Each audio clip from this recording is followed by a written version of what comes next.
പരിശുദ്ധാത്മാവേ, വരദാനത്തിൻ അഭിഷേകം കൊണ്ടെന്നെ നിറയ്ക്കണമേ. പരിശുദ്ധാത്മാവേ, പരിശുദ്ധാത്മാവേ, ലോകത്തിന്മേൽ വിജയം നേടാൻ ധീരതയേകണമേ. ജലപ്പരപ്പിൽ ചലിച്ചു നിന്നൊരു പരിശുദ്ധാത്മാവേ, ജനകോടികളിൽ ജ്വലിച്ചു നിന്നൊരു പരിശുദ്ധാത്മാവേ, ജലപ്പരപ്പിൽ ചലിച്ചു നിന്നൊരു പരിശുദ്ധാത്മാവേ, ജനകോടികളിൽ ജ്വലിച്ചു നിന്നൊരു പരിശുദ്ധാത്മാവേ. പരിശുദ്ധാത്മാവേ, പരിശുദ്ധാത്മാവേ, വരദാനത്തിൻ അഭിഷേകം കൊണ്ടെന്നെ നിറയ്ക്കണമേ.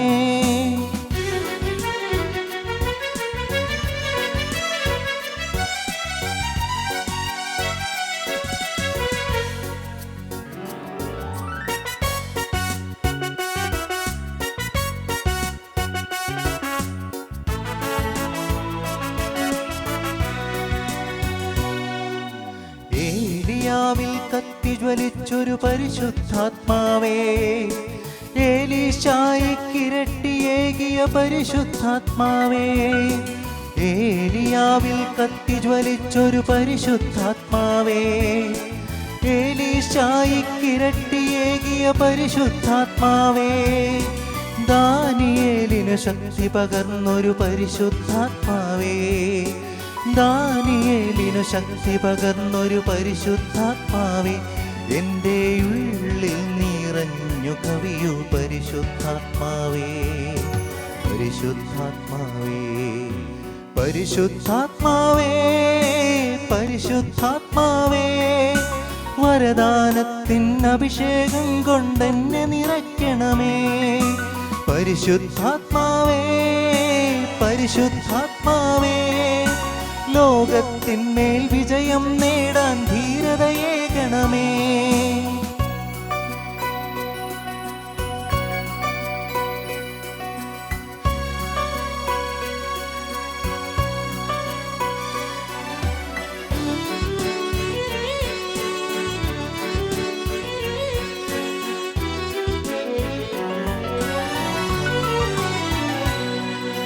ശൗലിനെ പൗലോസാക്കിയ പരിശുദ്ധാത്മാവേ, ശ്ലീഹന്മാരെ ബലപ്പെടുത്തിയ പരിശുദ്ധാത്മാവേ, ശൗലിനെ പൗലോസാക്കിയ പരിശുദ്ധാത്മാവേ, ശ്ലീഹന്മാരെ ബലപ്പെടുത്തിയ പരിശുദ്ധാത്മാവേ, രക്തസാക്ഷിയിൽ ശക്തിയേകിയ പരിശുദ്ധാത്മാവേ, രക്തസാക്ഷിയിൽ ശക്തിയേകിയ പരിശുദ്ധാത്മാവേ, എൻ്റെ ഉള്ളിൽ നിറഞ്ഞു കവിയൂ പരിശുദ്ധാത്മാവേ.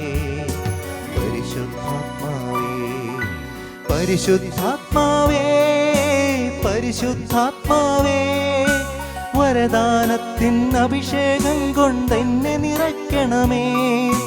പരിശുദ്ധാത്മാവേ, പരിശുദ്ധാത്മാവേ, ലോകത്തിന്മേൽ വിജയം നേടാൻ ധീരതയേകണമേ.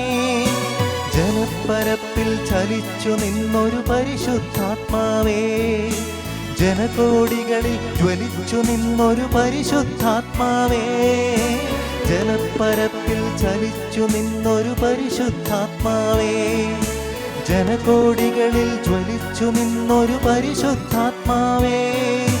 പരിശുദ്ധാത്മാവേ, പരിശുദ്ധാത്മാവേ, വരദാനത്തിൻ അഭിഷേകം കൊണ്ടെന്നെ നിറയ്ക്കണമേ. ലോകത്തിന്മേൽ വിജയം നേടാൻ ധീരതയേകണമേ. ഞങ്ങളും ക്രൂശിക്കപ്പെട്ട ക്രിസ്തുവിനെ പ്രസംഗിക്കുന്നു. ദൈവത്തിന് സ്തോത്രം. ലൂക്കോസിന്റെ സുവിശേഷം 13-ാം അധ്യായം 12-ാം വാക്യം ആദ്യം വായിക്കാം. 13:12. യേശു അവളെ കണ്ട് അടുക്കെ വിളിച്ചു, സ്ത്രീയെ, നിന്റെ രോഗബന്ധനം അഴിഞ്ഞിരിക്കുന്നു എന്ന് പറഞ്ഞ് അവളുടെ മേൽ കൈവച്ചു. അവൾ ക്ഷണത്തിൽ നിവർന്നു ദൈവത്തെ മഹത്വപ്പെടുത്തി. രോഗബന്ധനം, നാം പലതരത്തിലുള്ളതായ ബന്ധനങ്ങളെക്കുറിച്ച് ചിന്തിച്ചു വരികയായിരുന്നു. ദൈവം തരുന്ന വാഗ്ദത്തമാണ് സ്വാതന്ത്ര്യം തരാമെന്ന്, ബന്ധനം അഴിക്കാമെന്ന് ദൈവം തരുന്ന വാഗ്ദത്തം. ആ വാഗ്ദത്തം നമുക്ക് അനുഭവിക്കാൻ സാധിക്കും. മാനസികമായി ദൗർബല്യമുള്ളവർ, മനസ്സിൽ ധൈര്യം കുറഞ്ഞവർ, ചഞ്ചലത്വമുള്ള ഹൃദയത്തോടു കൂടിയവർ, അവർക്കെല്ലാം ദൈവം അവരുടെ ജീവിതത്തിൽ അത്ഭുതം പ്രവർത്തിക്കുകയും അവരുടെ ബന്ധനം കഴിച്ചു കൊടുക്കുകയും ചെയ്യുന്നു. രോഗത്തിൻ്റെ ബന്ധനം നാം കഴിഞ്ഞ ദിവസങ്ങൾ ചിന്തിച്ചത് പാപത്തിൻ്റെ ബന്ധനം, പിശാചിൻ്റെ ബന്ധനം, ശാപത്തിൻ്റെ ബന്ധനം എന്നിങ്ങനെയുള്ള കാര്യങ്ങളായിരുന്നു ചിന്തിച്ചത്. ബന്ധനം അഴിച്ചു വിടുന്നു. ക്രിസ്തു ബദ്ധന്മാരെ വിടുവിക്കാൻ വന്നു എന്ന് യെശയ്യാവ് പറയും. യെശയ്യാ പ്രവചനം 60 അധ്യായം വായിക്കുമ്പോൾ കാണാം, ബദ്ധന്മാരെ വിടുവിക്കുവാൻ. ബദ്ധന്മാർ എന്ന് പറഞ്ഞാൽ ബന്ധനത്തിലിരിക്കുന്നവരെ വിടുവിക്കുവാൻ ക്രിസ്തു വന്നു. ക്രിസ്തു വരുന്ന കാര്യമാണ് യെശയ്യാ പ്രവാചകൻ മുൻകൂട്ടി പറഞ്ഞത്. ബന്ധനത്തിലിരിക്കുന്നവരെ വിടുവിക്കുവാൻ ക്രിസ്തു വരുന്നു. ദൈവത്തിന് സ്തോത്രം. ശാപത്തിന് ബന്ധനത്തെക്കുറിച്ച് പറഞ്ഞപ്പോൾ നിങ്ങൾ ഒരു കാര്യം ഒന്നുകൂടി ഓർക്കണം. വൃഥാ ശവിക്കുന്ന ആളുകളുണ്ട്. ഒരു കാരണമില്ലാതെ ശവിക്കും. കാരണമില്ലാതെ ശവിക്കുന്നതിനെക്കുറിച്ച് ആരും ഭയപ്പെടേണ്ട. ശാപം ഫലിക്കണമെങ്കിൽ അതിനെന്തെങ്കിലും കാരണം വേണം.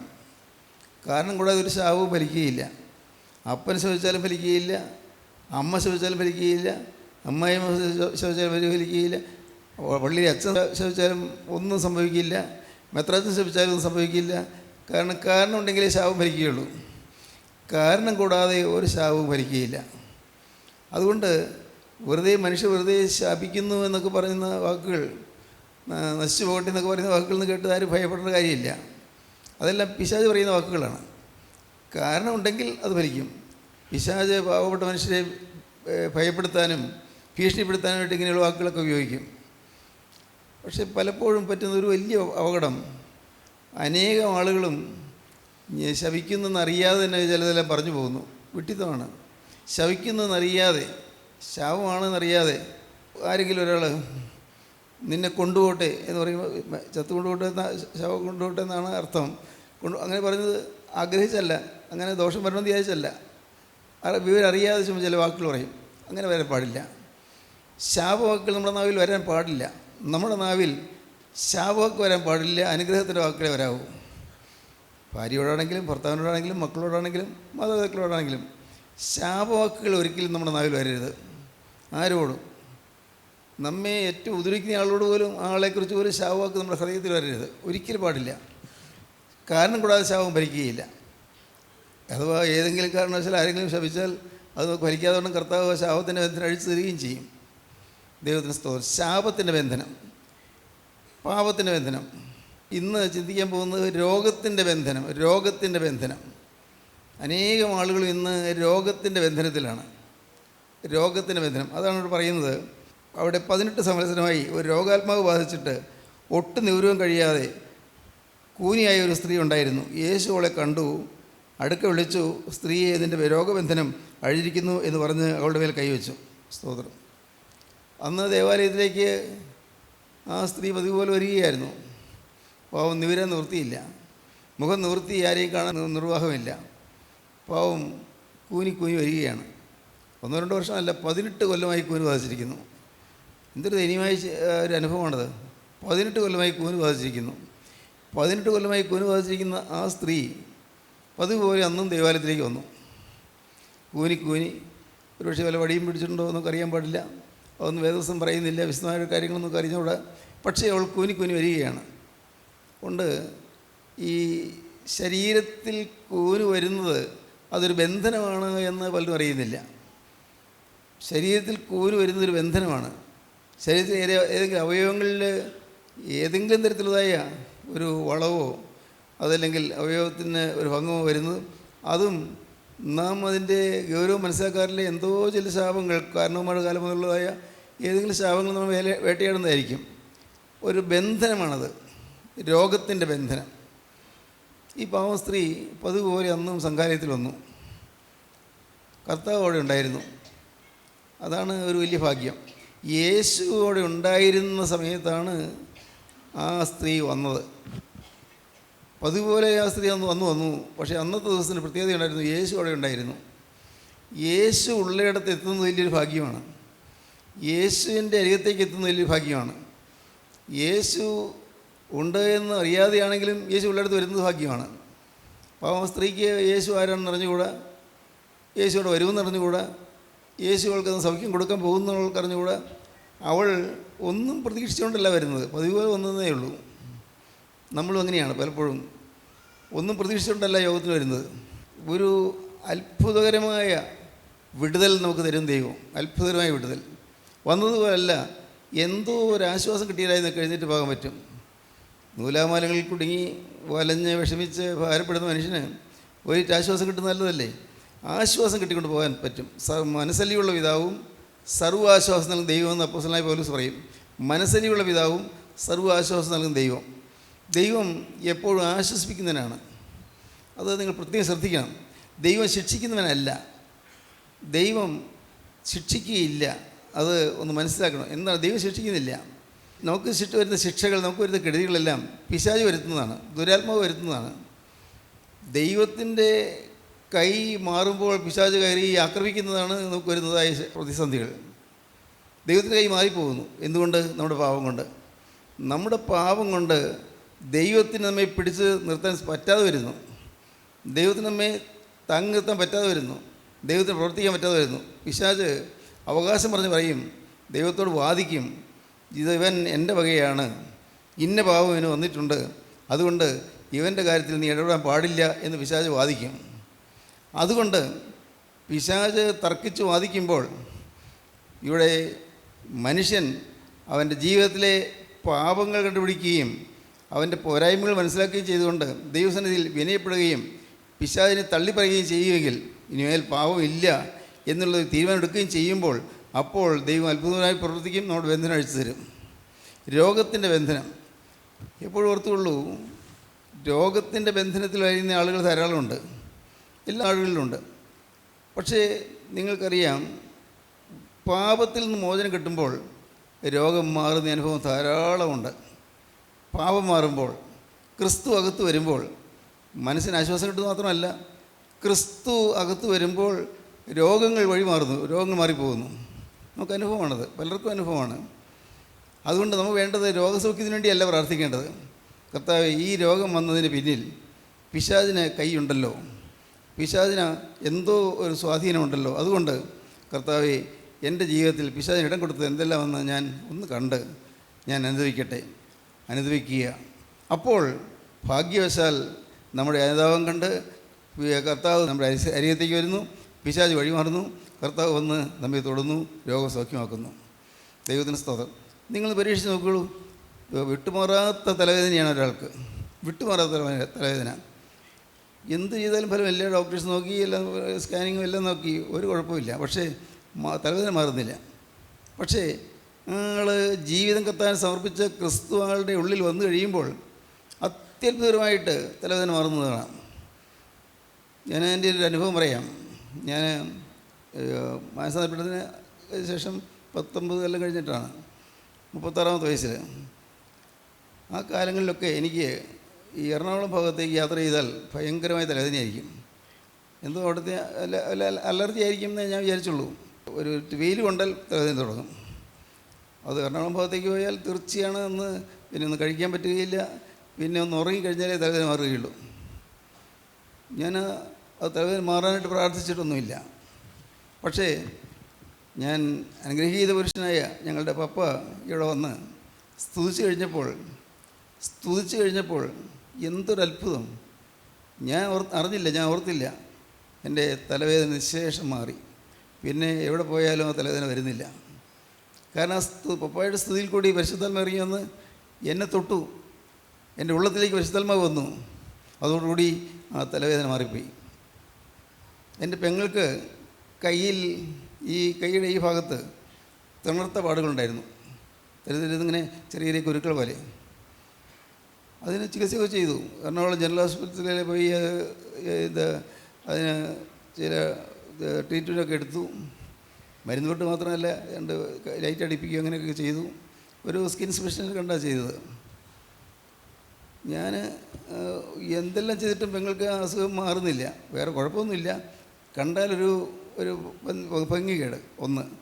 2, അത് ചിലപ്പോൾ ചൊറിച്ചിലുണ്ട്, ബുദ്ധിമുട്ട്.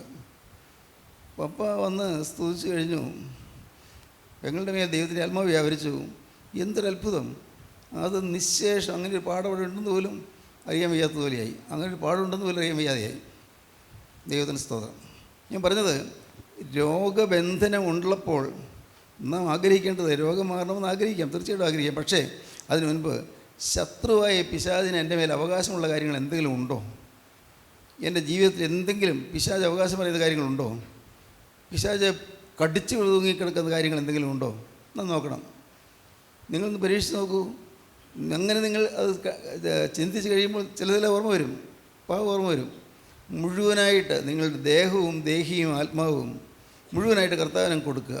മുഴുവൻ കർത്താവ്, എനിക്ക് മറ്റൊന്നും വേണ്ട, രോഗസൗഖ്യവും ഞാൻ ചോദിക്കുന്നില്ല, എനിക്ക് ഒറ്റയ്ക്കൊരു കാര്യം മാത്രം മതി, യേശു ക്രിസ്തു എൻ്റെ ഹൃദയത്തിൽ വസിച്ചാൽ മാത്രം മതി, വേറെ ഒന്നും വേണ്ട.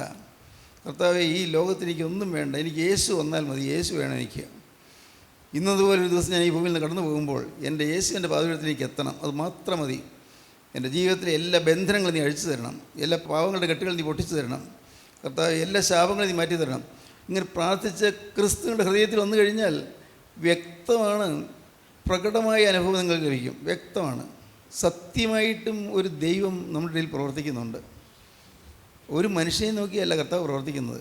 ദൈവം തൻ്റെ ജനത്തെ സ്നേഹിക്കുന്നുണ്ട്, നിങ്ങളെ ഓരോരുത്തരെയും സ്നേഹിക്കുന്നുണ്ട്. നിങ്ങൾ ജീവിതത്തിൽ നിന്ന് അനുഭവിച്ച് നോക്കൂ, എന്തൊരു സമാധാനമാണെന്നറിയാമോ?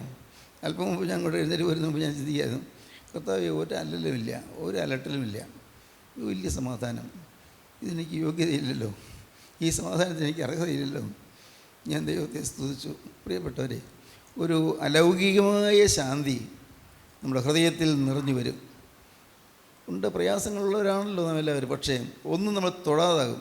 എന്തെല്ലാം ഉണ്ടെങ്കിലും തൊടാതെ വരും. മനസ്സിന് സംതൃപ്തിയും ശക്തിയും ലഭിക്കും, മനസ്സിന് ധൈര്യം ലഭിക്കും, മനസ്സിൻ്റെ ഊർജ്ജസ്വലത ലഭിക്കും, നല്ല കരുത്തരായി നാം തീരും. വെറുതെ നിങ്ങൾ ചിന്തിച്ച് വിഷമിക്കേണ്ട, ഓർത്തോർത്ത് ആദ്യം കൊണ്ട് വിഷമിക്കേണ്ട. നിങ്ങളുടെ പ്രശ്നം എന്തും ആകട്ടെ, നിങ്ങൾ ക്രിസ്തുവിനെ കൈക്കൊള്ളുക, ക്രിസ്തു അകത്ത് വരട്ടെ. ദൈവത്തിന് സ്തോത്രം. ഒരു കാര്യമില്ലാതെ ആദി കൊണ്ട് വിഷമിക്കുന്ന ആളുകളുണ്ട്. എന്താ കാര്യമെന്ന് പറയുമ്പോൾ എന്തോ ഒരു ആദി, ഏതാണ്ട് ഒരു ആന്തലെന്ന് പറയും, ഏതാണ്ട് ഒരു ആദി, പ്രത്യേക കാര്യമൊന്നും ഓർക്കുന്നില്ല. ചിന്തിച്ച് വരുമ്പോൾ പ്രത്യേക കാര്യമൊന്നുമില്ല. പിന്നെ എന്താണാവോ? ഒരു ധൈര്യക്കുറവ്, ഒരു പ്രാപ്തിക്കുറവ്, ഒരു ബലഹീനത, എന്തോ എൻ്റെ മനസ്സിലൊരു ധൈര്യം കിട്ടുന്നില്ല തോന്നുന്നു. ഈ തോന്നൽ അത് പിശാച് തരുന്ന തോന്നലാണ്. അവിടെ അതിനെ ജയിക്കാൻ ഒറ്റയ്ക്കൊരു മാർഗ്ഗമേ ഉള്ളൂ, ക്രിസ്തു അകത്ത് വന്നാൽ മതി, യേശു ക്രിസ്തു അകത്ത് വന്നാൽ മതി, അതിനെല്ലാം ജയിക്കാൻ പറ്റും. ദൈവത്തിന് സ്തോത്രം. ദൈവത്തിന് വലിയ നാമം മഹത്വപ്പെടട്ടെ. ഒരു മാനസിക രോഗമുള്ള ഒരാളെ നിങ്ങൾ ഹോസ്പിറ്റലിൽ കൊണ്ടുപോയി ആക്കുന്നു. അവർ പ്രയാസം, മാനസിക രോഗമാണ്, പ്രയാസമാണെന്നൊക്കെ പറയുന്നു. ഡോക്ടറൊക്കെ നോക്കുന്നു. ഡോക്ടർ നോക്കിയിട്ട് പ്രത്യേകിച്ച് കാരണമൊന്നും കാണുന്നില്ല. പക്ഷേ ആ രോഗിക്ക് യേശുവിനെ കാണിച്ചു കൊടുത്താൽ, യേശുവിനെ നിങ്ങളുടെ ജീവിതത്തിൽ കൂടി കാണിച്ചു കൊടുത്താൽ ആ രോഗിക്ക് സൗഖ്യം വരുന്നത് കാണാം. കാരണം അനേക രോഗങ്ങളും പാപം മൂലമാണ്, അനേകം രോഗങ്ങളും പിശാചിൻ്റെ ബാധ മൂലമാണ്. അവിടെ 12-ാം വാക്യത്തിൽ പറയും, സാത്താൻ 18 സംവത്സരമായി ബന്ധിച്ചിരുന്ന അബ്രഹാമിൻ്റെ മകളായി ഇവളെ 18 കൊല്ലമായി ബന്ധിച്ചിരുന്നു. 18 കൊല്ലമായി പിശാച് കെട്ടിയിട്ടിരിക്കുകയായിരുന്നു. അതായത് കൂടിപ്പോയത്. ആൾ വളഞ്ഞു പോയതിന് കാരണം അതാണ്, മുതുക് വളഞ്ഞു പോയി. 18 കൊല്ലമായി സാത്താൻ വളച്ചു പിടിച്ചിരിക്കുകയായിരുന്നു. 18 കൊല്ലമായി സാത്താൻ ബന്ധിച്ചിരുന്ന അബ്രഹാമിൻ്റെ മകളായി ഇവളെ ബന്ധനം അഴിച്ചു വിടേണ്ടതല്ലയോ? അതാ ചോദിക്കുകയാണ്. ബന്ധനം അഴിച്ചു വിടുന്നു. സ്തോത്രം. ഇന്ന് ദൈവം കൃപ ചെയ്ത് നിങ്ങൾ വന്നിരിക്കുന്ന നല്ല ദിവസമാണ്. ഇന്ന് നിങ്ങൾ കർത്താവിനോട് പറയണം, കർത്താവേ, എന്തെല്ലാമാണ് എൻ്റെ മേലുള്ള ബന്ധനങ്ങൾ, എൻ്റെ കുടുംബത്തിനുള്ള ബന്ധനങ്ങൾ. എത്ര അധ്വാനിച്ചിട്ടും ഒന്നും കയ്യിൽ തങ്ങുന്നില്ല. ഞാൻ ആഗ്രഹിക്കുന്നുണ്ട്, ഞാൻ നല്ലപോലെ കഷ്ടപ്പെടുന്നുണ്ട്, പക്ഷേ ഒന്നും കയ്യിൽ കിട്ടുന്നില്ല. എങ്ങനെയോ ചോർന്നു പോകുന്നു. ഇപ്പോൾ വലിയ പ്രശ്നമില്ലാന്ന് വിചാരിച്ചപ്പോൾ ചികിത്സയ്ക്ക് വേണ്ടി പൈസ പോകുന്നു, പൈസ കയ്യിൽ കിട്ടുന്നില്ല. എന്നും കടം. എന്താണ് കർത്താവേ, ഇതെന്താ ഇങ്ങനെ വരുന്നത്? എന്നും കടം, എന്നും അസ്വസ്ഥത, കുടുംബത്തിലെന്നും അലോഹ്യം. എൻ്റെ ദൈവം, ഇതിനെന്താ പരിഹാരം? പ്രിയപ്പെട്ടവരെ, പരിഹാരം ഒന്നേ ഉള്ളൂ, യേശു ക്രിസ്തു. വേറൊന്നും വേണ്ട. ഞാൻ തുറന്നു പറയുകയാണ്, നിങ്ങൾ ഈ കൂട്ടായ്മയിൽ വരണമെന്ന് പോലും ഇല്ല. സത്യം പറയട്ടെ, നിങ്ങൾ കൂട്ടായ്മയിൽ വരണമെന്ന് പോലും ഇല്ല. ഞങ്ങൾ ആരെയും വ്യക്തിപരമായിട്ടൊന്ന് കാണണമെന്ന് പോലും ഇല്ല. നിങ്ങൾ ക്രിസ്തുവിനെ കാണുക, യേശുക്രിസ്തുവിനെ കാണുക. ക്രിസ്തു, സർവാധിപതിയായ ക്രിസ്തു, സകലത്തിൻ്റെയും സൃഷ്ടാവും നിർമ്മാതാവും വിധാതാവുമായ ക്രിസ്തു. ക്രിസ്തുവിനെ നിങ്ങൾ കാണുക, ക്രിസ്തുവിൻ്റെ കരങ്ങളിലേക്ക് നിങ്ങൾ കൊടുക്കുക, ക്രിസ്തുവിനായിട്ട് നിങ്ങളുടെ ജീവിതം വേർതിരിക്കുക. നിങ്ങൾ പെട്ടെന്ന് നിങ്ങൾ ഈ ദൈവത്തിന് വേലിക്കേണ്ടി ഇറങ്ങണമെന്നല്ല ഒന്ന് പറഞ്ഞത്, നിങ്ങൾ 10 പൈസ സമ്മാനം കൊടുക്കണമെന്നല്ല പറഞ്ഞത്. ഒന്നും വേണ്ട, ഒന്നും വേണ്ട. നിങ്ങൾ സ്നേഹവാനായ ക്രിസ്തുവിനെ നിങ്ങളൊന്ന് കാണുക, സ്നേഹം മാത്രമായ ക്രിസ്തുവിനെ കാണുക. യേശു ക്രിസ്തു സ്നേഹമാണ് നിങ്ങൾ അറിയുക. അനേകരും ദൈവത്തെ പേടിയോടെയാണ് കാണുന്നത്. അയ്യോ ദൈവം കോപിക്കും, ദൈവം ശിക്ഷിക്കും. ദൈവത്തെ പേടിയായിട്ട് കാണേണ്ട കാര്യമില്ല. ദൈവം സ്നേഹമാണ്. നിങ്ങളിൽ എങ്ങനെയെങ്കിലും തന്നെ പരിശുദ്ധാത്മാവിനെ പകർന്ന് നിങ്ങൾ വിടുവിക്കുവാനും നിങ്ങളുടെ ബന്ധനം അഴിക്കുവാനും നിങ്ങൾക്ക് സമാധാനം തരുവാനും ക്രിസ്തു ഉദ്യമിച്ചുകൊണ്ടിരിക്കുകയാണ്. ക്രിസ്തു നോക്കിക്കൊണ്ടിരിക്കുകയാണ്. ക്രിസ്തുവിൻ്റെ ഉദ്യമം ഫലപ്പെടണമെങ്കിൽ നിങ്ങൾ ക്രിസ്തുവിനോട് ചേർന്ന് നിൽക്കണം. സാത്താന് ഇടം കൊടുക്കരുത്, പിശാചിന് ഇടം കൊടുക്കരുത്. പിശാചിന് ഇടം കൊടുക്കുന്നതായ ഇഷ്ടക്കുറവുകളോ മുഷിച്ചിലുകളോ വൈരാഗ്യമോ പകയോ പിണക്കമോ എന്തെങ്കിലുമൊക്കെ ഉണ്ടെങ്കിൽ എല്ലാം കളയണം, തൂത്തെറിഞ്ഞ് കളയണം. എന്തെല്ലാം ഉണ്ടോ, ദുശ്ശീലങ്ങൾ എന്തെങ്കിലും ഉണ്ടോ? ഉണ്ട്. മദ്യപാനം, അല്ലെങ്കിൽ പുകവലി, അല്ലെങ്കിൽ വെറുക്കൂത്ത്, ചീട്ടുകളി സംഘങ്ങൾ ഉണ്ടല്ലോ. ഇപ്പോൾ പിന്നെ ചൂതുകളി, അങ്ങനെയുള്ള പരിപാടികളൊക്കെ പലതും ഉണ്ടല്ലോ. എന്തെല്ലാം എല്ലാം എറിഞ്ഞു കളയുക, എല്ലാം കടപുഴക്കി എറിഞ്ഞു കളയുക, ദുശ്ശീലങ്ങളെല്ലാം മാറ്റുക. ദൈവത്തിന് സ്തോത്രം. പ്രിയപ്പെട്ടവരെ, അത് ഞാൻ പറയാം. എൻ്റെ അമ്മ വെറ്റില മുറുക്കുന്ന ശീലമുണ്ടായിരുന്നു എനിക്ക്. എന്നാൽ പഴയ കാലത്ത് അങ്ങനെയൊക്കെ ആയിരുന്നല്ലോ. പ്രായമായവരൊക്കെ വെറ്റില പുകയിലൊക്കെ കൂട്ടിയുള്ള ചുണ്ണാമ്പൊക്കെ ചേർത്തുള്ള വെറ്റില മുറുക്കുക. ഞാൻ മനസ്സിലാക്കിയപ്പോൾ അമ്മയോട് പറഞ്ഞു, ഇതങ്ങ് മാറ്റരുതോ? അയ്യോ മാറ്റി, എനിക്ക് വലിയ വിഷമമായി. ഇത് ഈ വെറ്റില മുറുക്കിയില്ലെങ്കിൽ അത് വലിയ പ്രയാസമാണ്, എനിക്ക് വലിയൊരു ദാഹം പോലെ ഉണ്ടൊക്കെ വരും. ആട്ടെ അമ്മ പരീക്ഷിച്ച് നോക്ക് എന്ന് പറഞ്ഞു. അമ്മ അത് ചെയ്തു. നിശേഷം മാറി, ആ സ്വഭാവം തന്നെ മാറി. അത്രയും പ്രായമായിട്ട്, അമ്മ നല്ല പ്രായമായിട്ട് തന്നെ ആ പ്രായത്തിൽ അത് വേണ്ടായെന്ന് വെച്ചു, വേണ്ടെന്ന് വെച്ചു, മാറി. നിങ്ങൾ മദ്യപിക്കുന്നവരാണോ? മദ്യത്തിനോട് ആസക്തിയുണ്ടോ? ഇല്ല, തൊടില്ല, അതിൻ്റെ അരികത്ത് എത്തുകയില്ല, കുടിക്കുന്നവരുടെ കൂടെ ഇരിക്കുകയില്ല എന്ന് നിങ്ങൾ തീരുമാനിക്കണം. അത് നിങ്ങളുടെ തീരുമാനമാണ്. അല്ല, പുകവലിക്കുന്നുണ്ടോ? പുകവലിയുടെ ഒരു ആസക്തി വരികയാണോ? വിട്ടുകളഞ്ഞേക്കണം, ഉപേക്ഷിച്ചേക്കണം. വേണ്ട, ഇനി തൊടുകയില്ല. ചിലർ പറയും, സാറേ ഇന്ന് ഇപ്പോൾ ഒരു 10 സിഗരറ്റ് ഒരു ദിവസം വലിക്കുന്നത് ഒരു 5 സിഗരറ്റാക്കി കുറയ്ക്കാം. നോ, അത് ഫലമില്ല. സാറേ അല്ല, ഒരു 2 സിഗരറ്റ് ഒരു ദിവസം പറ്റില്ല. നിശേഷം വിട്ടാൽ വിട്ടത് തന്നെ. നിശേഷം കുറേശ്ശായിട്ട് വിടുകയല്ല, നിശേഷം വിടണം. ഇങ്ങനെ നമ്മുടെ ദുശ്ശീലങ്ങളെല്ലാം തമ്മിൽ നിന്ന് മാറ്റണം. അപ്പോൾ നമ്മുടെ ദുശ്ശീലങ്ങൾ മാറുമ്പോൾ നമ്മുടെ കോപം മാറും, നമ്മുടെ വഴക്ക് മാറും, നമ്മുടെ പിണക്കം മാറും, ആരുടെയെങ്കിലും ഈർഷ്യയുണ്ടെങ്കിൽ അത് മാറും. ആരോട് പ്രത്യേകിച്ച് ഒരു വിപ്രതിപത്തി എന്ന് പറഞ്ഞാൽ ആരും ഇഷ്ടക്കുറവില്ല. ആരോട് പ്രത്യേകിച്ച് ഒരു ഇഷ്ടക്കുറവില്ല. എല്ലാവരെയും മാനിക്കുന്നു, എല്ലാവരെയും കുറിച്ച് നല്ലത് ചിന്തിക്കുന്നു, എല്ലാവരെയും സ്നേഹിക്കുന്നു, ഓരോരുത്തരെയും നന്മ കാണുമ്പോൾ സന്തോഷിക്കുന്നു. ദൈവത്തിന് സ്തോത്രം. ഒരു നല്ല വീട് കാണുമ്പോൾ നമുക്ക് സന്തോഷം, ഒരാൾ വളർന്നു വരുമ്പോൾ കാണുന്നത് നമുക്ക് സന്തോഷം, ഒരാൾക്ക് ഏതെങ്കിലും ദോഷം വരുമ്പോൾ നമ്മുടെ ഉള്ളിൽ ദുഃഖം. നമുക്ക് ബന്ധമുള്ള ആളെന്നാവണമെന്നില്ല, നമുക്ക് ബന്ധമുള്ള ആളുകളാണെങ്കിലും ഒരാൾ നല്ല മനോഹരമായൊരു വീട് പണിതാൽ നമുക്ക് സന്തോഷം. കാരണം നല്ലൊരു വാസ്തുശില്പം, നല്ല സുന്ദരമായ ഒരു കലാശില്പം, നല്ലത്, സന്തോഷിക്കുന്നു. അങ്ങനെ സന്തോഷിക്കുന്നവരോട് സന്തോഷിക്കുകയും കരയുന്നവരോട് കരയുകയും ചെയ്യാൻ സാധിക്കുമ്പോഴാണ് നമുക്ക് ക്രിസ്തുവിൻ്റെ മനോഭാവം വരുന്നത്. അങ്ങനെ ക്രിസ്തുവിൻ്റെ മനസ്സുള്ളവരായി നാം തീരണം. ദൈവത്തിന് സ്തോത്രം. അപ്പോൾ നമ്മുടെ ജീവിതത്തിൽ നിന്ന് ഈ രോഗത്തിൻ്റെ ബാധ മാറും. കർത്താവ് ആ സ്ത്രീയെ കണ്ടു, മനസ്സലിഞ്ഞു. സ്തോത്രം. ഒരാൾ പ്രതിസന്ധിയിലാണെങ്കിൽ യേശുക്രിസ്തുവിന് മനസ്സലിയും. നിങ്ങൾ വിശ്വസിക്കൂ. ഒരാൾ വലയുകയാണെങ്കിൽ യേശുക്രിസ്തുവിന് മനസ്സലിയും. ഒരാൾ വേദനിക്കുകയാണെങ്കിൽ യേശുക്രിസ്തുവിന് മനസ്സലിയും. ഒരാൾ ഭാരപ്പെട്ട് ഞരങ്ങുകയാണെങ്കിൽ യേശുക്രിസ്തുവിന് മനസ്സലിയും.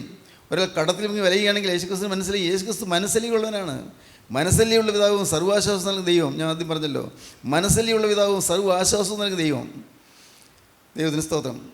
യേശുക്രിസ്തുവിൻ്റെ ഉള്ളലിഞ്ഞു, അടുക്ക് വിളിച്ചു. അവൾ നിവരാൻ വയ്യ, എങ്കിലും പയ്യെ തലയിങ്ങ് ഉയർത്തി നോക്കി. അപ്പോൾ യേശു പയ്യെ അവളുടെ അടുക്കിലേക്ക് നീങ്ങുന്നു. അവൾ യേശുവിൻ്റെ അടുക്കിലേക്ക് പയ്യെ വതിരുന്നു. യേശു ആ വളഞ്ഞുപോയ മുതുകത്ത് കർത്താവിൻ്റെ കരം വെച്ചു. എന്തൊരു അത്ഭുതം! സൃഷ്ടാവിൻ്റെ കരമാണ് അവിടെ വെച്ചത്. സ്തോത്രം. സൃഷ്ടാവിൻ്റെ കരം അവിടെ വെച്ചു. പ്രിയപ്പെട്ടവരെ, നിങ്ങൾ പറയണം, കർത്താവേ, ഇന്ന് സൃഷ്ടാവിൻ്റെ കരം ഈ പാവപ്പെട്ടവൻ തലമേലൊന്ന് വെക്കണമേ. ഇന്ന് കർത്താവേ, സൃഷ്ടാവിൻ്റെ കരം ഈ ഉള്ളവരുടെ നെറ്റിയിലൊന്ന് വെക്കണമേ. കർത്താവേ, സൃഷ്ടാവിൻ്റെ കരം ഈ നിസ്സാരനായ എൻ്റെ മേലൊന്ന് വെക്കണമേ. പഠിക്കാൻ നോക്കിയിട്ട് പറ്റുന്നില്ല കർത്താവേ, പഠിക്കാൻ പറ്റുന്നില്ല.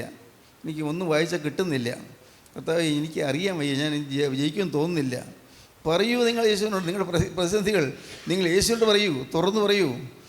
അതിന് ഒന്നും ശങ്കിക്കേണ്ട, എല്ലാം പറഞ്ഞിട്ട് കർത്താവോട് പറയണം, കർത്താവേ ഒറ്റയ്ക്കൊരു കാര്യം മാത്രം ഞാൻ ചോദിക്കുന്നു, നിൻ്റെ ആണിപ്പോഴുള്ള കാര്യം എൻ്റെ തലവേദന വെച്ചാൽ മാത്രം മതി, വേറെ ഒന്നും വേണ്ട എനിക്ക് ഈ ലോകത്ത് വേറെ ഒന്നും വേണ്ട. നിൻ്റെ സാന്നിധ്യം മതി, നിൻ്റെ സഹായം മതി കർത്താവേ, നിൻ്റെ കരസ്പർശം മതി, നീ എന്നെ തൊട്ടാൽ മതി, വേറെ ഒന്നും വേണ്ട കർത്താവേ. എനിക്ക് ആകെയുള്ളത് യേശു എന്നെ തൊടണം, യേശു എന്നോടുകൂടെ ഉണ്ടായിരിക്കണം. എൻ്റെ കർത്താവേ യേശുവിനോട് ചേർന്ന് നിൽക്കാനുള്ള ഭാഗ്യം എനിക്ക് തരണം കർത്താവേ. എത്രക്കാർ എന്നെ തൊടണമേ. രോഗത്തിന് ബന്ധനഴിഞ്ഞു മാറുന്നു, അത്ഭുതം, ദൈവം അത്ഭുതം പ്രവർത്തിക്കുന്നു. ആ സ്ത്രീ പെട്ടെന്ന് നിവർന്നു. എന്തൊരത്ഭുതം! കഴിഞ്ഞ 18 കൊല്ലമായി കൂനി ബാധിച്ചിരുന്ന സ്ത്രീ പെട്ടെന്ന് നിവർന്നു. അവൾ ദൈവത്തെ സ്തുതിക്കാൻ തുടങ്ങി, ദൈവത്തെ മഹത്വപ്പെടുത്തി. പെട്ടെന്ന് നിവർന്നു. പെട്ടെന്ന് നിവരട്ടെ, ദൈവത്തിന് സ്തോത്രം. രോഗബന്ധനം കഴിഞ്ഞു പോകട്ടെ, കർത്താവിന് സ്തോത്രം. എല്ലാ രോഗവും, എല്ലാ ശാപവും, എല്ലാ പാപവും, എല്ലാ പൈശാചിക ബാധകളും എല്ലാം മാറിപ്പോകട്ടെ, ദൈവത്തിന് സ്തോത്രം. ദൈവത്തിന് വലിയ മഹത്വപ്പെടട്ടെ. മഹാപരിശുദ്ധനായ ഞങ്ങളുടെ സ്വർഗീയ പിതാവേ, ഈ മക്കളെ അവിടെ നിന്ന് അനുഗ്രഹിച്ചതിനായി സ്തോത്രം. വചനം കൈക്കൊണ്ടതിനായി എല്ലായിടത്ത് ഉക്കരം വെച്ചതിനായി സ്തോത്രം. എല്ലാവരെയും നാഥ നിന്റെ തിരക്തം ആകർഷിച്ചതിനായി സ്തോത്രം. സ്വർഗീയ മഹിമയിലേക്ക് എല്ലാവരെയും ആകർഷിച്ച് കൊണ്ടുവരുന്നതിനായി സ്തോത്രം. എല്ലാവരെയും അനുഗ്രഹിക്കുന്നതിനായി സ്തോത്രം. തിരുനാമം മഹത്വപ്പെടുത്തണമേ. യേശു ക്രിസ്തുവിൻ്റെ രാജകീയ നാമത്തിൽ പ്രാർത്ഥിക്കുന്നവർ കേൾക്കണം പിതാവേ, ആമീൻ. സ്തോത്രം.